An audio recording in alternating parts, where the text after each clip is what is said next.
निर्मला सीतारमण द्वारा union budget 2021 में यह कहा गया था कि 2 बैंकों का प्राइवेटाइजेशन होगा, लेकिन हाल ही की जो मीडिया रिपोर्ट्स आ रही है उनमें यह बताया गया है कि 4 बैंकों को इस लिस्ट में शामिल किया गया है गवर्नमेंट ऑफ इंडिया के द्वारा। मे भी ये जो बात मीडिया के अंदर आ रही है वो तथ्यों पे आधारित नहीं है। अभी तक कोई फिक्स नहीं हुआ है गवर्नमेंट ऑफ इंडिया के द्वारा, ये डिसाइड नहीं किया गया कौन से 4 बैंकों का। फिर भी उन्होंने कुछ बैंकों के नाम बताए हैं कि ये बैंक प्राइवेटाइजेशन हो सकते हैं, जो मीडिया के द्वारा आधारित रिपोर्ट है। लेकिन हम बात करें यूनियन बजट 2021 के अंदर, तो निर्मला सीतारमण ने ये कह दिया कि इस बार 2 बैंकों को प्राइवेटाइजेशन किया जाएगा।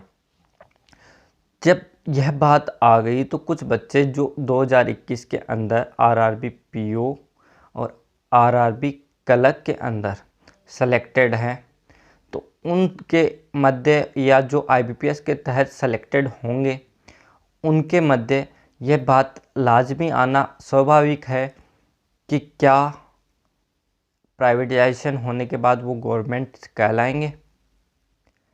क्योंकि अगर वो प्राइवेटाइजेशन ही कर रहे हैं तो फिर वो आईसीआईसी बैंक, एचडीएफसी बैंक उन्हीं में जॉब कर लें, फिर इसकी तैयारी करने का क्या फ़ायदा।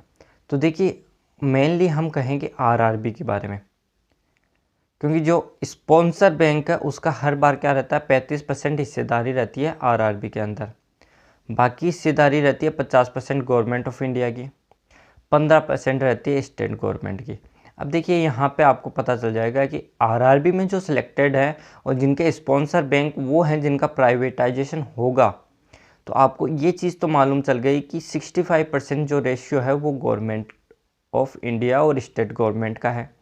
तो अगर उनका प्राइवेटाइजेशन हो जाएगा तो भी आरआरबी का प्राइवेटाइजेशन नहीं होगा, क्योंकि आरआरबी में जो सिलेक्टेड हैं वो गवर्नमेंट ऑफ इंडिया के अधीन और स्टेट गवर्नमेंट ऑफ के अधीन हो जाएंगे।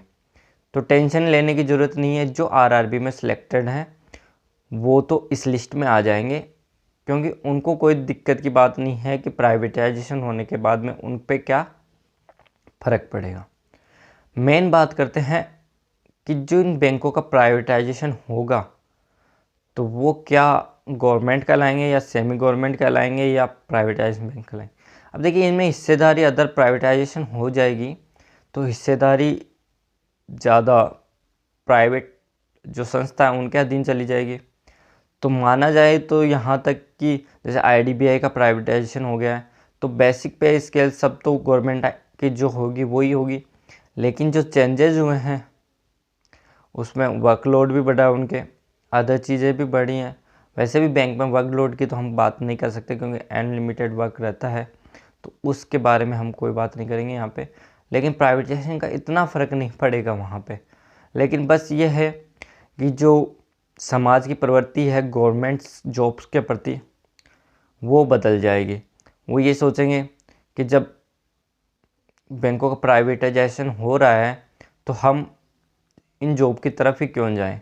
फिर अदर जॉब जो स्टेट गवर्नमेंट की होगी और नेशनलाइज गवर्नमेंट की जो जॉब्स होगी वो उन्हीं पे फोकस करेंगे, बैंक्स के अंदर इतना फोकस नहीं करेंगे।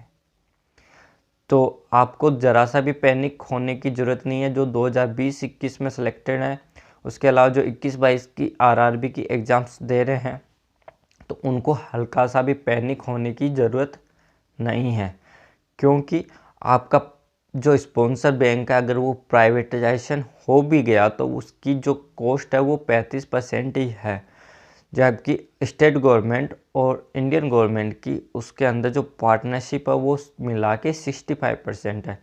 तो आपका आरआरबी का प्राइवेटाइजेशन नहीं होगा।